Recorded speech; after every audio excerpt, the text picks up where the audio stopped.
Friends, psoriasis एक बहुत ही tough disease होती है जो कि बहुत ज़्यादा तकलीफ़ देने वाली और बहुत लंबे टाइम से चली आ रही एक चमड़ी की बीमारी होती है, जिसे हम आम भाषा में छाल रोग या फिर चमड़ी का रोग या फिर चर्म रोग भी कहते हैं। आजकल ये बीमारी बहुत कॉमन होती जा रही है। फ्रेंड्स, क्या आप जानते हैं लगभग 10 मिलियन से ज़्यादा केसेस हर साल सोराइसिस के इंडिया में देखे जाते हैं। नमस्कार फ्रेंड्स, माई सेल्फ डॉक्टर शिखा, आपका बहुत बहुत स्वागत है आपके अपने चैनल होम्यो बोन में। आज के इस वीडियो में मैं आपको सोराइसिस के बारे में वो सारी बातें बताऊंगी जो कि आप जानना चाहते हैं। सोराइसिस किसे कहते हैं और इसके क्या कारण होते हैं, हमारी बॉडी में सोराइसिस क्यों आ जाता है और इसके साइन एंड सिम्टम्स क्या होते हैं, इसके ट्रिगरिंग फैक्टर्स क्या होते हैं, ऐसी क्या कंडीशन हो जाती है जो हमें सोराइसिस बहुत ज़्यादा बढ़ जाता है। इसी के साथ साथ सोराइसिस के टाइप्स या फिर टाइप्स ऑफ सोराइसिस बताऊंगी कि सोराइसिस कितने टाइप्स का होता है और कॉम्प्लिकेशंस ऑफ सोराइसिस, यानी कि अगर आपकी बॉडी में आपको बहुत टाइम से सोराइसिस है, यानी कि 10 साल से, 8 साल से या फिर 15 साल से सोराइसिस है, तो आपको इसके क्या कॉम्प्लिकेशंस फर्दर देखने को मिल सकते हैं या फिर इसकी वजह से आपकी बॉडी में आगे और क्या चेंजेस आ सकते हैं। और लास्ट में मैं आपको ऐसी होम्योपैथिक मेडिसिन के बारे में बताऊंगी जो सोराइसिस में बहुत अच्छा असर करती है। तो चलिए वीडियो शुरू करते हैं।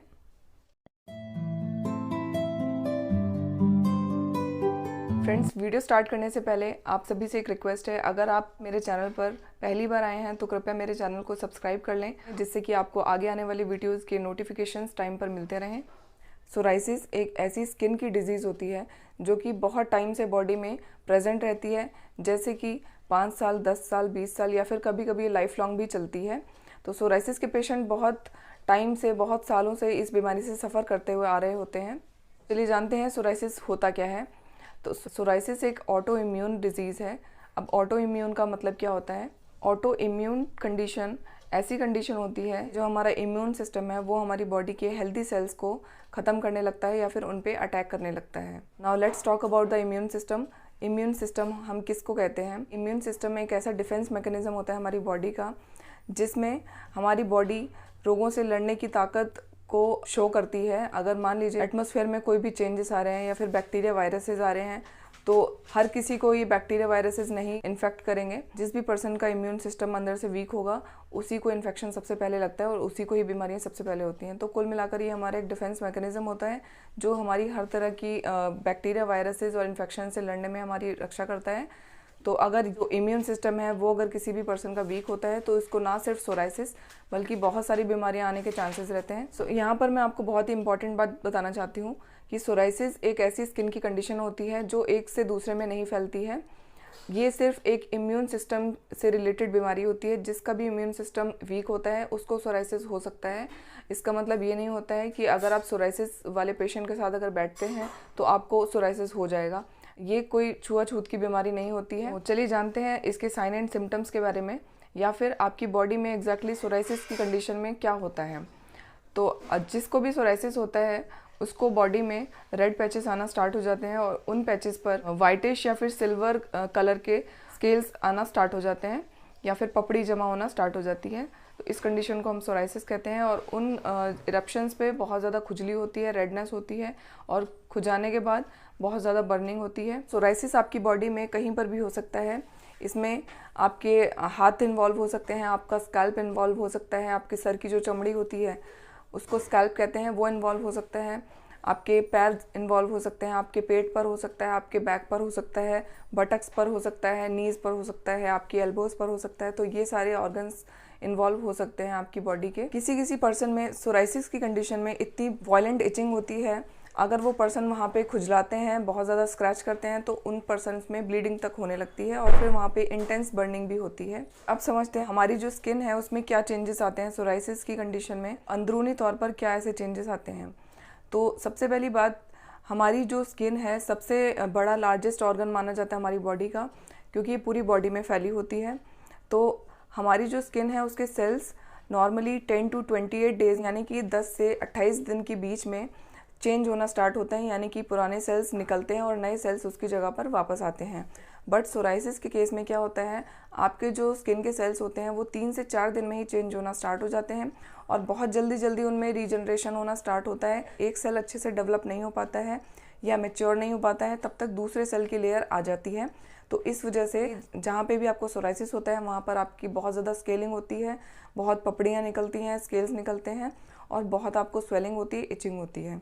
तो स्किन के सेल्स चेंज होने का प्रोसेस हमारी बॉडी में नेचुरली होता है। फ्रेंड्स, सोराइसिस होने का सेकंड रीज़न होता है हेरिडिटरी या फिर जेनेटिक।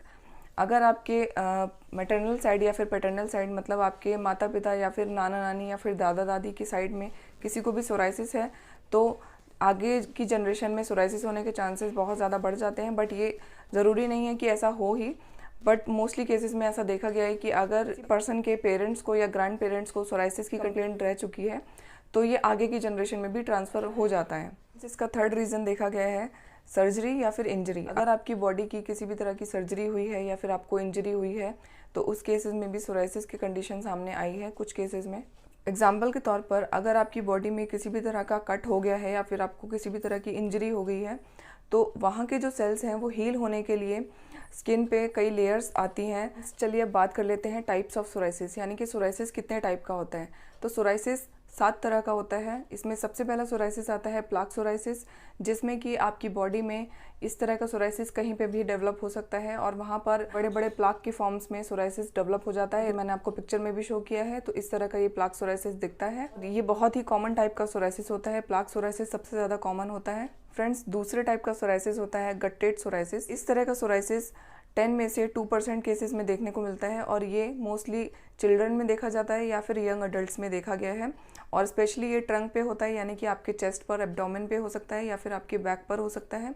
इस तरह के सोराइसिस में बहुत ही छोटे छोटे पैचेस डेवलप हो जाते हैं आपकी बॉडी में। Friends, third one psoriasis is inverse psoriasis, यानी कि जो थर्ड टाइप है सोराइसिस का वो है इन्वर्स सोराइसिस।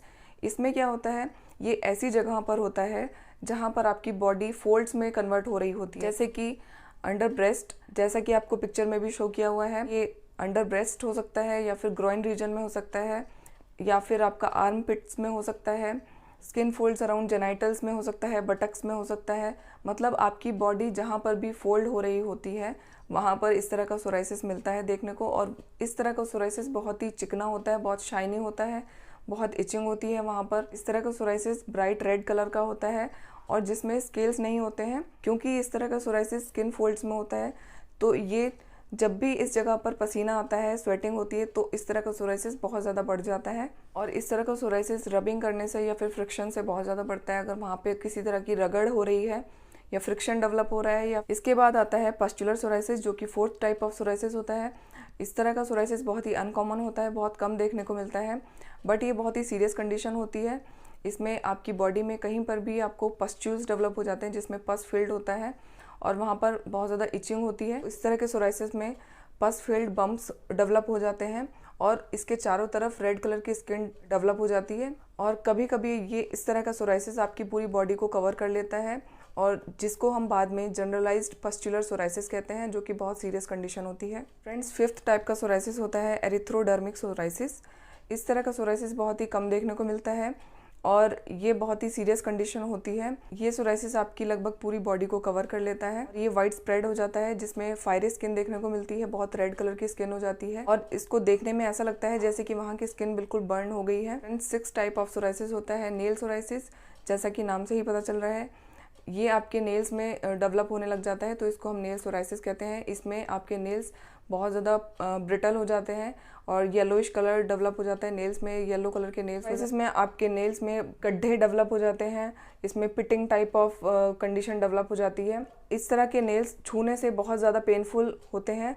ज़रा सा भी अगर आप टच करते हैं या कहीं भी किसी ने पैर रख दिया या फिर टच कर लिया तो बहुत ज़्यादा पेन होता है। और इसी के साथ साथ नेल सोराइसिस में सेपरेशन ऑफ नेल बेड भी डेवलप हो जाता है, यानी कि आपका जो नेल है वो अपनी जगह से उखड़ने लगता है या फिर हिलने लगता है, तो इसको हम separation of nail from nail bed कहते हैं। और सोराइसिस के जितने भी पेशेंट होते हैं, करीब करीब 90% पेशेंट में नेल चेंजेस देखने को मिलते हैं या फिर नेल सोराइसिस देखने को मिलता है। फ्रेंड्स, 7वें टाइप का सोराइसिस होता है सोरियाटिक अर्थराइटिस। फ्रेंड्स, इस तरह का सोराइसिस उन लोगों में देखने को मिलता है जिसमें सोराइसिस और अर्थराइटिस दोनों के सिम्टम्स देखने को मिलते हैं और ये उन लोगों में होता है जिनको सोराइसिस मोस्टली 10 या 12 साल से होता है। ऐसे लोगों में सोरियाटिक अर्थराइटिस डिजीज़ देखने को मिलती है। इसमें क्या होता है, आपकी जॉइंट्स में इन्फ्लेमेशन स्टार्ट हो जाता है, स्वेलिंग आना स्टार्ट हो जाती है। चलिए अब बात कर लेते हैं ट्रिगरिंग फैक्टर्स ऑफ सोराइसिस, यानी कि सोराइसिस की कंडीशन में ऐसे क्या क्या ट्रिगरिंग फैक्टर्स होते हैं जो सोराइसिस की कंडीशन को और भी ज़्यादा बढ़ा देते हैं। तो इसमें सबसे पहला फैक्टर आता है स्मोकिंग।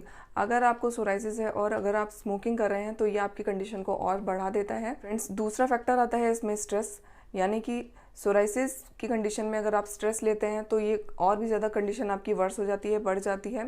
सोराइसिस एक ऐसी बीमारी होती है जो कि बहुत टाइम से चली आ रही होती है। इससे पेशेंट बहुत सालों से सफ़र कर चुका होता है, बहुत इधर उधर जाके मेडिसिन ले चुका होता है, ट्रीटमेंट ले चुका होता है और बहुत टाइम लग चुका होता है उसको अपनी डिजीज़ से छुटकारा पाने के लिए, और इसी बीच उसका मनी भी बहुत ज़्यादा कंज्यूम हो चुकी होती है।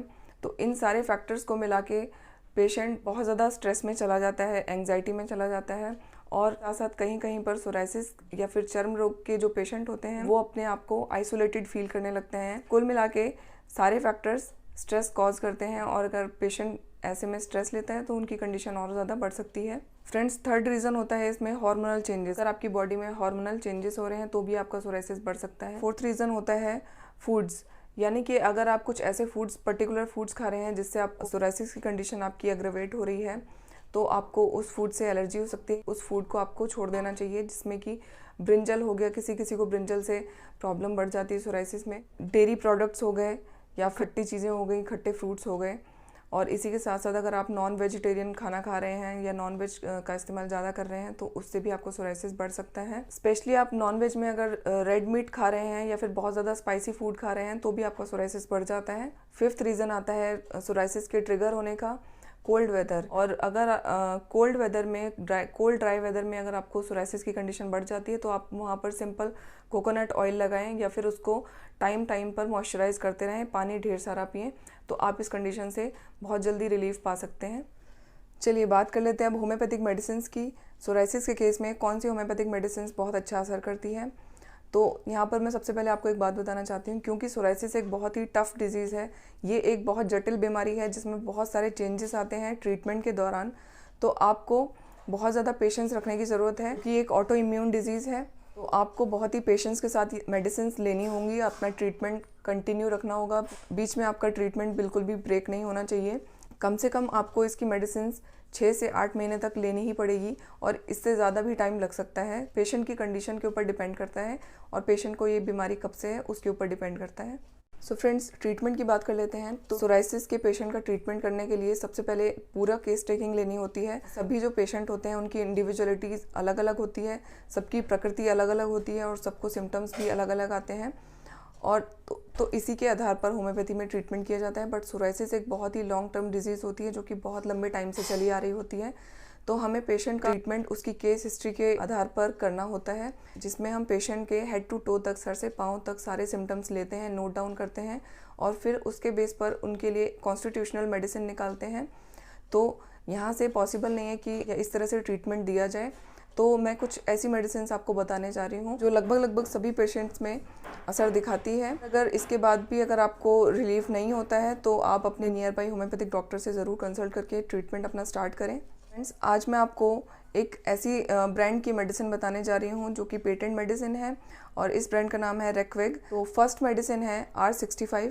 इसमें सोराइसिस से रिलेटेड जो भी मेडिसिन हम प्रिस्क्राइब करते हैं वो सारी मेडिसिन इसमें डली हुई हैं, और जो कि आपको R65 सोराइसिस ड्रॉप्स के नाम से मिल जाएगी, आपको किसी भी होम्योपैथिक स्टोर से मिल जाएगी। Second number medicine is R21 जो कि रिकॉन्स्टिट्यूशन ड्रॉप्स के नाम से आती है। तो ये दोनों मेडिसिन आपको साथ में लेनी होंगी। R21 जो कि रिकॉन्स्टिट्यूशन ड्रॉप्स है, ये मेडिसिन कॉम्प्लीमेंट्री मेडिसिन के तौर पर आप ले सकते हैं इसी के R65 के साथ ही साथ। ये मेडिसिन स्पेशली ब्लड के लिए होती है और आपकी जो पुरानी स्किन की बीमारियां हैं उनके लिए होती है। तो अगर आप R65 के साथ साथ R21 मेडिसिन का दोनों का यूज़ साथ में करेंगे तो आपको बहुत अच्छे रिजल्ट देखने को मिलेंगे। चलिए जानते हैं आपको दोनों मेडिसिन कैसे लेनी है। तो सबसे पहले बात कर लेते हैं R65 सोराइसिस ड्रॉप्स के बारे में। तो ये मेडिसिन आपको सुबह दोपहर शाम लेनी है। 1/4 कप पानी में 10 से 12 ड्रॉप्स डाल के आपको ले लेनी है, और इसके 1 महीने बाद आप इसको 2 टाइम कर सकते हैं, यानी कि सुबह शाम आप ले सकते हैं। ये अब जानते हैं R21 आपको कैसे लेनी है। तो इसकी भी आपको 10 बूंदें 1/4 कप पानी में डालकर सुबह दोपहर शाम 3 टाइम लेनी है। आपको 1 घंटे का गैप रखना है मेडिसिन और अपने खाने के बीच में, और इन दोनों मेडिसिन को लेने के लिए आपको 10 से 15 मिनट का गैप रखना है इन दोनों मेडिसिन के बीच में। तो आपको ये दोनों मेडिसिन पेशेंसली लेनी है, कंटिन्यू लेनी है। आपकी सोराइसिस की कंडीशन में आपको बहुत आराम आएगा। और अगर आपको स्टार्टिंग में मेडिसिन का कोई रिजल्ट नहीं मिल रहा है तो फिर भी पेशेंसली आप मेडिसिन को लीजिए। यहाँ पे आपको एक बात और बताना चाहती हूँ, इन मेडिसिन का रिजल्ट किसी पर्सन में हो सकता है जल्दी देखने को मिल जाए और किसी पर्सन में हो सकता है थोड़ा लेट देखने को मिले, बट रिजल्ट ज़रूर आएगा। फ्रेंड्स, इसी के साथ साथ आपको एक ऑइंटमेंट भी लगाना है एक्सटर्नल एप्लीकेशन के लिए। आपको क्राइसारोबिनम ऑइंटमेंट लगाना है जहाँ पर भी आपको पैचेस है। ये बहुत ही अच्छा ऑइंटमेंट है आपकी ड्राई स्किन के लिए, और ये ऑइंटमेंट आपको दिन में 2 बार लगाना है, सुबह और शाम। अब बात कर लेते हैं prevention and management of psoriasis. अगर आपको बहुत ज़्यादा ड्राइनेस हो रही है, आपकी स्किन में बहुत इचिंग हो रही है, तो आपको ज़रूर से वहाँ पर कोकोनट ऑयल लगाना चाहिए, और टाइम टू टाइम आप अपने पैचेस को मॉइस्चराइज करते रहिए, जिससे कि ड्राइनेस ऑफ स्किन नहीं रहेगी और जिससे कि वहाँ पे फिर इचिंग भी नहीं होगी और आपकी कंडीशन वर्स नहीं होगी। तो ये बहुत ज़रूरी है, आपको एक्सटर्नली और इंटरनली दोनों तरह से अपनी स्किन को हाइड्रेट रखना है, मॉइस्चराइज करना है। एक्सटर्नली आपको लगाने के लिए मैंने आपको बता दिया है ऑइंटमेंट एंड कोकोनट ऑयल, और इंटरनली आपको ढेर सारा पानी पीना है। तो इससे आपकी कंडीशन में बहुत हद तक फ़ायदा होगा। सो फ्रेंड्स, कैसा लगा आपको आज का वीडियो? आई होप आपको वीडियो अच्छा लगा हो और आपके किसी काम आया हो। तो अगर आपको मेरे वीडियोस अच्छे लगते हैं तो मेक श्योर मेरे चैनल को सब्सक्राइब करें और इस वीडियो को ज़्यादा से ज़्यादा शेयर करें, जिससे कि अदर पेशेंट्स भी इसका लाभ उठा पाएँ और मेरे साथ बने रहें। तो चलिए मिलते हैं नेक्स्ट वीडियो में, तब तक के लिए stay happy, stay fit and take care of your self. Thank you so much for watching my videos. Bye.